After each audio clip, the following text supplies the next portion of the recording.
तुमच्या computer skills upgrade करायच्या आहे? दिशा कम्प्युटर इन्स्टिट्यूट घेऊन आले आहेत महा डिस्काउंट ऑफर. आता कोणताही कोर्स करा फक्त 1800 रुपयांमध्ये. अशोक खराचं जे प्रकरण आहे हे आताचं नाही, सरकारच्या निदर्शनास हे गेल्या अनेक महिन्यापासून लक्षात होतं. पण नेमकी हीच तारीख का निवडली?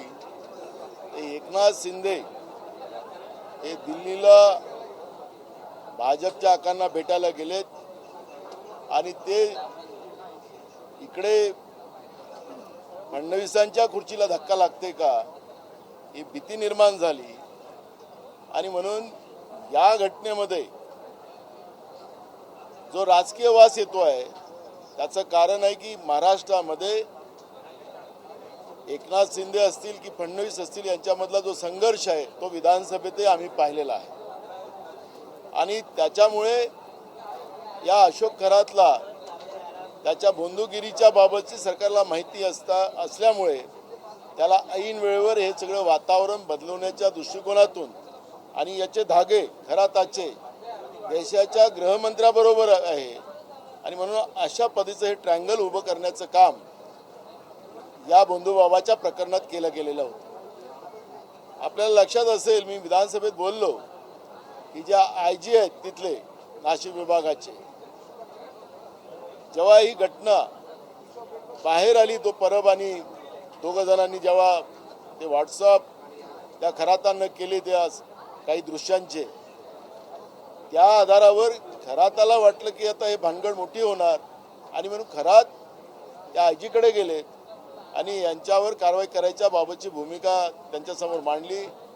2 कोटीचा सौदा झाला आणि 2 कोटीचा सौदा झाल्यानंतर पण इकडे राजकीय खुर्चीची ओढताळ झाली आणि मग इथून जे आदेश गेलेत आणि त्या आधारावर खरातावर गुन्हा दाखल झाला.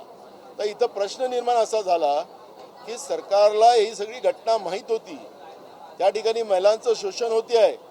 त्यांच्या शुद्धीकरणाच्या नावाने चांगल्या चांगल्या घरच्या महिलांना त्या ठिकाणी ओढून त्यांच्या पांढरपेशांबरोबर उद्योगपत्यांबरोबर जोड्या लावून त्यांचं अजून शोषण घेऊन त्यांचं ब्लॅकमेलिंग करून खरात त्या ठिकाणी पैसे लुटत होतं हे सरकारला माहीत होतं.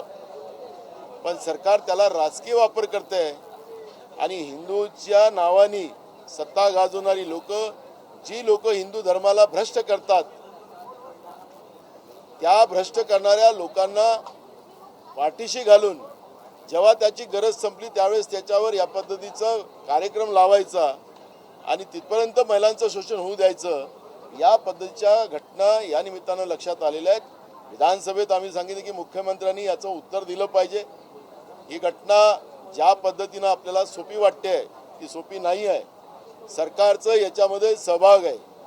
तो बंधुबाबा देशाच्या गृहमंत्र्यापर्यंत, राज्याच्या मुख्यमंत्र्यापर्यंत अनेक मंत्री 7 मार्चला पुण्यामध्ये हा जो खरात होता दिवसभर एका मंत्र्याच्या घरी होता 7 मार्चला, मी तोही उल्लेख केला. त्यामुळे ही सगळे मंत्रिमंडळच या खराताच्या ओशन पाण्यामध्ये हे भिजलेलं आहे आणि म्हणून या सरकारने राजीनामाच दिला पाहिजे. महाराष्ट्राची बदनामी करणाऱ्या या मंत्रिमंडळालाच फडणवीस सरकारने राजीनामा द्यावा ही भूमिका आम्ही मांडलेली आहे. दुसरा महत्त्वाचा प्रश्न की हे नुसतं आपल्या महाराष्ट्रापुरतंच नाही, आता देशपातळीवर गेलं, जागतिक पातळीवर गेलं हे प्रकरण. मला इस्रायलमधून माझ्या एका मित्राचा फोन आला, फादरलँडमधून. फादरलँड, आपण मदरलँड में रहते, वो फादरलँड आहे. तिथून मला फोन आला की आता आमच्याकडे युद्ध चालू आहे, पण युद्धातही महाराष्ट्राची ही चर्चा या बंधुभावाची, जे महिलांचं शोषण, मुलींचं शोषण, विधवांचं शोषण, गरोदर महिलांचं शोषण करणाऱ्या बंधुबाबाची चर्चा इस्रायलमध्ये लढाई सुरू असताना सुद्धा त्या ठिकाणी चर्चा होते आहे. म्हणजे आपण जागतिक पातळीवर महाराष्ट्राची बदनामी या प्रकरणामुळे झालेली आहे. आणि म्हणून मुख्यमंत्र्यांनी जे काल निवेदन केलं त्या निवेदनाने नाही चालणार, जी वास्तविकता या राज्याच्या समोर मांडावी आणि अशी बंधुबाबा जे आहेत महाराष्ट्रामध्ये जे हिंदू धर्माला भ्रष्ट करतात त्यांच्यावर कारवाई करावी ही भूमिका आमची आहे.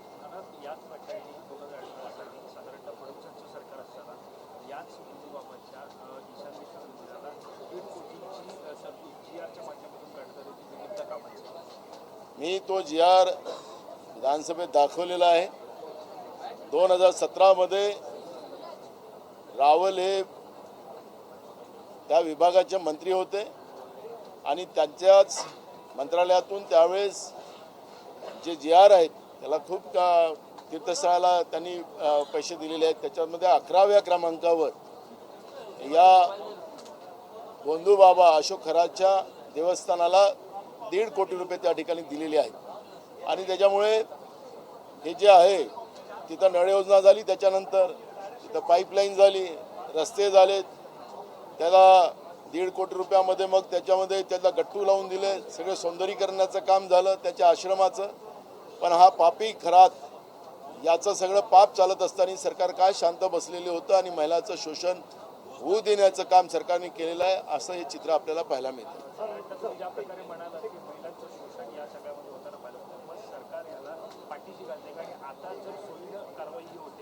सोयीने कारवाईच मी सांगितलं की ही सोयीनं कारवाई झालेली आहे. मी माझं स्वतःचं उदाहरण दिलं. मी विधानसभा अध्यक्ष असताना मी पेडिक्युअर करायला मी सांगितलं, मला ते आमचे सुरक्षा लोक असतात त्यांना, ते मला वर्लीला घेऊन गेले. पण त्याला जाण्याच्या पहिले त्यांनी तिथल्या लोकल पोलिसांना कळवलं की इथं साहेब येतात आहेत आणि तिथं काय चुकीचे कामं होतात काय. त्यामुळे मी जेव्हा तिथं पोहोचलो तिथं पोलीस होती, तर मी आमच्या सिक्युरिटीला विचारलं, तर सिक्युरिटीने मला सांगितलं की की आम्ही पहिलेच पोलीस पाठवून इथे सगळी तपास आम्ही केला.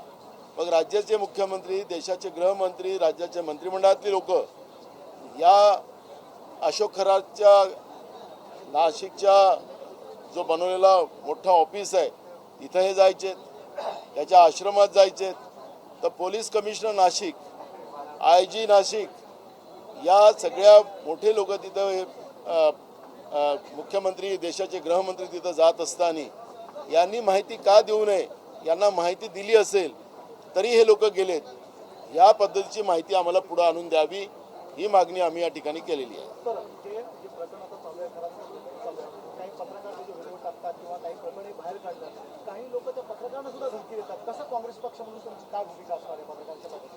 हे बघा, महाराष्ट्रामध्येच नव्हे तर देशामध्ये ज्या चौथा स्तंभाला ज्या पद्धतीनं दाबण्याचं काम, जो आमच्या मर्जीनं काम करणार नाही, आम्ही सांगू ते केलं जाणार नाही, तर तो आमचा दुश्मन आणि त्याच्यावर कारवाई केली जाणार, अशा पद्धतीची परिस्थिती आहे. मग तुम्हीच पत्रकार नाही तर महाराष्ट्राच्या विधिमंडळामध्ये हे 3 मुंडीचं सरकार जे आहे त्रिकुटांचं, या सरकारमध्ये आपल्याला पाहायला मिळतं की एकनाथ शिंदे हे BJPचं ऐकत नाही म्हणून त्यांच्या मंत्रिमंडळाच्या लोकांना पैसे द्यायचे नाहीत. आणि परवा तर आपण साताऱ्यामध्ये घटना पाहिलीच, त्यांच्या मंत्र्यालाच बदलवलं, मारलं, हाताची अंगठी तुटली आणि ते पोलिसांच्या माध्यमातून मारवलं.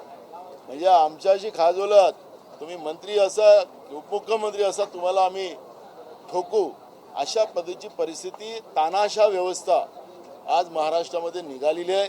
त्यामुळे पत्रकारच नाही तर राज्यातल्या मंत्रिमंडळातले लोक सुद्धा आता सुरक्षित नाही, असं चित्र आपण पाहतोय. नाना, आपसे पहले बीजेपी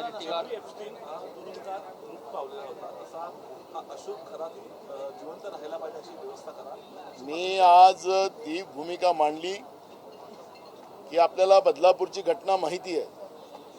अक्षय शिंदेला ज्या पद्धतीने एन्काउंटर केलं आणि त्या शाळेतल्या संचालक मंडळाला वाचवण्याचा जो प्रयत्न झाला, त्याच्यानंतर सुमोटो हायकोर्टाने हे प्रकरण ताब्यात घेतलं आणि पोलिसांचं बिना पाण्यानं त्यांची हजामत केली, ही सुद्धा आपण विसरलेलो नाही. त्याचप्रमाणे अशोक खरातची फाईल तयार झाल्यानंतर, एप्स्टीन फाईल तयार झाल्यानंतर महाराष्ट्रातली ही अशोक खरातची, त्याच्यानंतर अशोक खरात जिवंत राहील की नाही राहील शंका आमच्या मनात आहे. आणि म्हणून ते मी बोलून विधानसभेत दाखवलेलं आहे.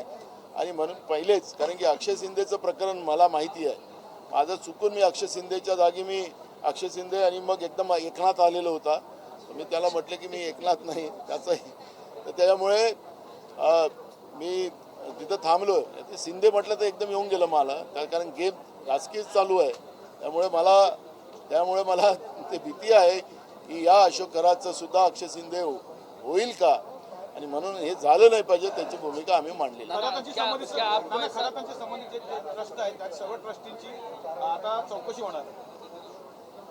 ट्रस्टीची तर झालीच पाहिजे.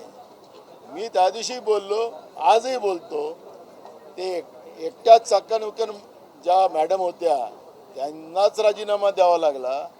जे मंत्री, जे मुख्यमंत्री, जे देशाचे गृहमंत्री या खरातचे जे लोक सोबतीला होते आणि त्या ओशन पाण्याचा स्वाद यांनी घेतलेला आहे, तर मग यांचे राजीनामे का नाही?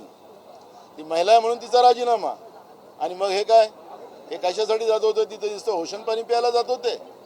आणि म्हणून यांनी राजीनामे दिले पाहिजेत, ही मागणी आमची आहे. आजच बिल आलं महिला सुरक्षेचं पुन्हा.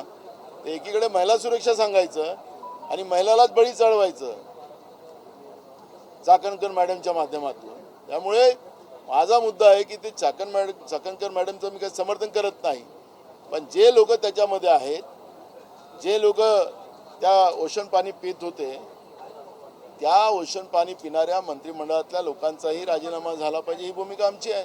जो संतोष देशमुख केसमध्ये एवढा वेळ झालेला आहे, आता जो आरोपी फरार आहे आंधळे त्याच्यावरती बक्षीस लावण्यात आलेलं आहे, त्याला वॉन्टेड घोषित करून. हो, एक बघा, हे सगळे नौटंकी चाललेली आहे.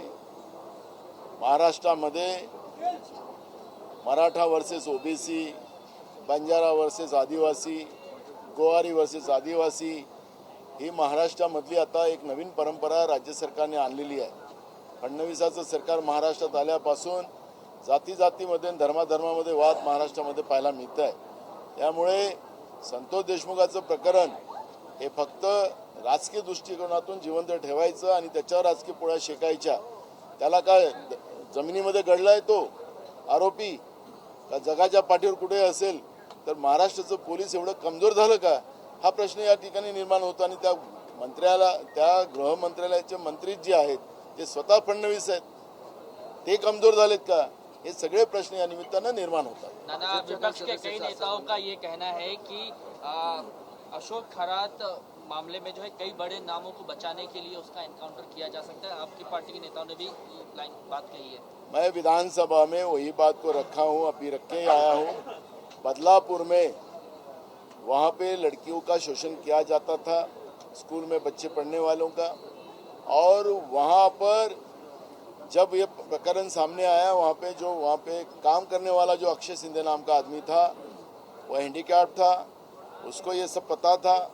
और जब उसको ही आरोप लगाकर, उसके ऊपर ही आरोप लगाकर पुलिस को कब्जे में लेने लगा और उन लोगों को बचाने के लिए अक्षय सिंधे को इनकाउंटर किया. सुप्रीम हाई कोर्ट ने उसके ऊपर महाराष्ट्र की पुलिस को बहुत लताड़ा था. वैसे ही एप्स्टीन फाइल जैसी हुई, जैसे अमेरिका में एप्स्टीन को जेल में मारा गया, वैसे ये बंधु बाबा अशोक खरात को भी सब मालूमात लेने के बाद, जो फाइल तैयार होने के बाद किसी को ब्लैकमेल करने के लिए वो फाइल का यूज़ किया जाएगा और अशोक खरात को भी इनकाउंटर किया जाएगा, ये डर हमारे को है. और इसलिए मुख्यमंत्री ने जवाब देते समय में अशोक खरात के जो भी है उसको कानूनी कार्रवाई होना चाहिए.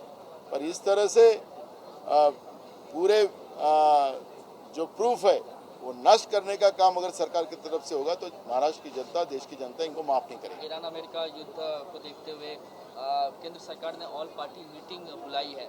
मोदी साहब पहले ही कह चुके हैं कि कोरोना जैसे संकट को झेलने के लिए तैयार सभी को रहना चाहिए.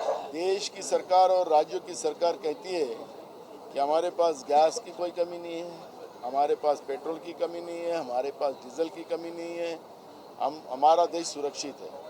ये केंद्र सरकार भी कहती है और राज्य की सरकार भी कहती है. अब मोदी जी को क्या हो गया? कौन सा आश्चर्य हुआ?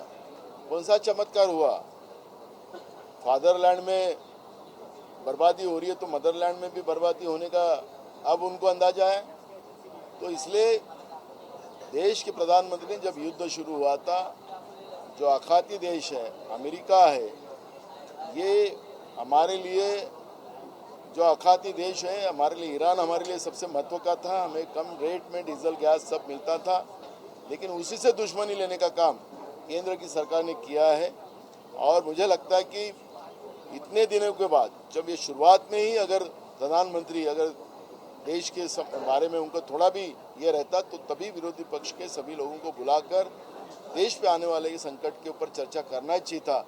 लेकिन प्रधानमंत्री को अब समझ में आ गया कि अब देश संकट में आया है, तो अब अपोजिशन को साथ में लेके अपनी इज्जत बचाए, ये वो कोशिश कर रहे हैं। नाना, एक सवाल मेरा दिल्ली कांग्रेस ऑफिस को लेकर है। 24 अक्टूबर रोड को खाली करने का नोटिस केंद्र सरकार ने दिया है, यूथ कांग्रेस को भी नोटिस थमाया गया है।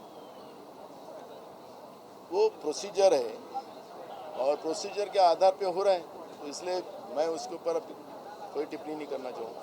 भाजपच्या काही सदस्यांचं म्हणणं असं आहे, भाजपच्या काही सदस्यांचं असं म्हणणं आहे, अशोक खरात प्रकरणामुळे हिंदू धर्माला बदनाम करण्याचं काम काही मंडळी करतात। हो, तो अशोक खरात आमच्या संबंधात नव्हता, ह्या भाजपवाल्यांच्या संबंधात होता। यांचा आका अमित शहा त्यांच्या संपर्कात होता, त्यांच्या सरकारचे मंत्री त्यांच्यामध्ये होते, मुख्यमंत्री होते। त्याला आता आम्ही बदनाम करायला जातो, ते उलट्या चोरांच्या बोंबा आहेत। हिंदू धर्माला यांनी बदनाम केलं, या महाराजांना हेच सांगायची का भाजपला वोट करा म्हणून। त्यामुळे चोरांच्या उलट्या, त्या नांदेडमध्ये घटना झाली, त्या आश्रमामध्ये तो हरिहर काय महाराज आहे, तो हा कृष्णाचा अवतार होता। आणि बायोलॉजिकल आता देशामध्ये तर झालेच आहे काही लोक, मी देवाचाच अवतार आहे सांगण्याला। त्यामुळे हे जे आहे धर्माला भ्रष्ट करणारी व्यवस्थाच भाजप आहे। त्यामुळे हिंदू धर्माचा नाशच हे बीजेपी करेल। धर्माच्या नावाने राजकारण करून हिंदू धर्मासारख्या या चांगल्या धर्माला बर्बाद करण्याचं काम बीजेपी करते असं आमचं म्हणणं आहे। सर, वडेट्टीवार म्हणाले की त्याचा एन्काउंटर पण होऊ शकतो, तुम्हाला पण मी म्हणालो विधानसभेत, मीच त्याला वडेट्टीवार साहेब इकडे बोलले असतील, मी विधानसभेत बोललो। अक्षय शिंदे सारखं मी एकनाथ शब्द आला होता माझ्याकडे, पण मी आपला शब्द थांबवला आणि अशोक खरात यांना एन्काउंटर करतील अशा पद्धतीची परिस्थिती महाराष्ट्रात होऊ शकते। फाईल तयार झाल्यानंतर मी विधानसभेत बोलतो। नवीन विषय पुढे येतोय की रुपाली चाकणकर या सेक्स रॅकेटमध्ये सुद्धा पुढे होत्या असा एक विषय आहे आणि त्यानंतर या अधिवेशनाचं फलित काय? झिरो बट्टा सन्नाटा, काहीच नाही। घोषणा सरकार आपलं आम्ही किती चांगलं आहे हे दाखवण्याचा प्रयत्न करणार। शेतकरी वाऱ्यावर, बेरोजगार वाऱ्यावर, महागाईवर कंट्रोल नाही, कायदा सुव्यवस्थेचा कंट्रोल नाही। सरकारचं फेल्युअर आपल्याला या अधिवेशनात पाहायला मिळालेलं आहे। आम्ही विरोधक म्हणून आम्ही पूर्ण लढाई लढली, आम्ही जनतेचे प्रश्न मांडलेत, पण सरकार ते ऐकायला नाही। पाचवी बहुमताच्या आधारावर आपले सगळे बिलं पारित करणं, कामाचा जे रोजचं विधानमंडळातलं कामकाज असते त्याला वेळेप्रमाणे बदलवणं आणि या पद्धतीनं अजितदादा पवारसारख्या त्यांच्याच मंत्रिमंडळातल्या माणसाच्या बद्दलची साधी चर्चा करायला तयार नाही। अजून महाराष्ट्रात गुन्हा दाखल झालेला नाही, तो अपघात नाही, ती हत्या आहे, अशा पद्धतीचं आता आमचंही मत व्हायला लागेल। रोहित पवार प्रकरणामध्ये नवीन माहिती समोर येते, त्याच्यामध्ये त्यांचं असं म्हणणं आहे अजितदादाचा घात झालेला आहे असं आमचं मत आहे। त्याच्यामध्ये पक्ष हायजॅक करण्याचा प्रयत्न सुद्धा सुनील तटकरे यांचं त्यांनी नाव घेतलं, प्रफुल्ल पटेलांचं नाव घेतलं आणि यानंतर सुनेत्राताईंना जेव्हा कळालं त्यावेळी त्यांनी निवडणूक आयोगाला कळवलं की ही जी प्रोसेस सुरू झालेली ती थांबवा, कोणती पक्ष स्वतःच्या ताब्यात घेण्याची रोहित पवारांनी आरोप केला। रोहित पवारांजवळ माहिती असेल, कारण मला त्यांच्या पक्षाची माहिती नसल्यामुळे मी काही त्याच्यावर वक्तव्य करणार। मीरा भाईंदरमध्ये जे 7-11 जे नावाचं जे संस्था आहे बिल्डर, याच्यामध्ये मुख्यमंत्र्याचा हिस्सा आहे अशा पद्धतीचं त्या ठिकाणी बोललं जातं। जो बिल्डर आहे तो बिल्डरना स्टॅम्प ड्युटी देत, मँग्रोवच्या जागा ताब्यात घेतो, आदिवासीच्या जमिनी ताब्यात घेतो, तिथल्या रहिवाशांच्या जागा ताब्यात घेतो, गुंडागिर्दी करतो। कोणी काही करत नाही, ना पोलीस करत, ना महसूलचे लोक काही करत। आणि म्हणून हे प्रकरण PMOमध्ये गेलं, PMOमधून ते फोन मुख्यमंत्र्याला आलं, तरीसुद्धा या प्रकरणामध्ये लक्ष दिलं जात नाही।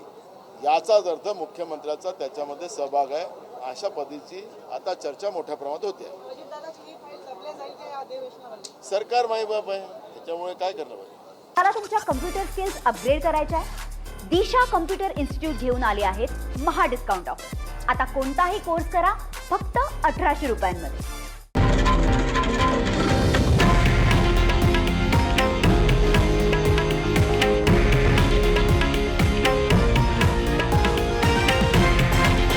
हे आहे देशातील नंबर 1 न्यूज नेटवर्क आणि आपण पाहत आहात TV9 मराठी, एकमेव।